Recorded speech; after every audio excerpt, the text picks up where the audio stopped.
একটা জিনিসই লোকে বোঝে, সেটা হলো জ্যোতিবাবু একজন পিওর পরিচ্ছন্ন ভদ্রলোক, কমিউনিস্ট লিডার, পলিটিক্যাল লিডার।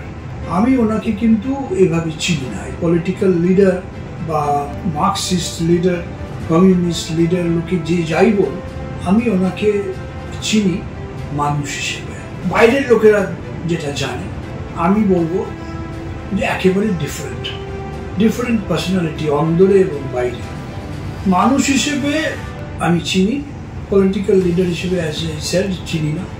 আমি ওনার সাথে মোটামুটি সারা পৃথিবী ঘুরেছি, ওনার সাথে থেকেছি, দেখেছি যে বড় বড় সারা পৃথিবীর বড় বড় যত লিডার আছে, political leader, prime ministers, presidents, different পার্টির লিডার, ওনাকে যেভাবে শ্রদ্ধা করত, আমি এরকম অন্য কাউকে দেখিনি। আমার মনে হয় না, হয়তো আমি দেখিনি বলে আমি বলছি।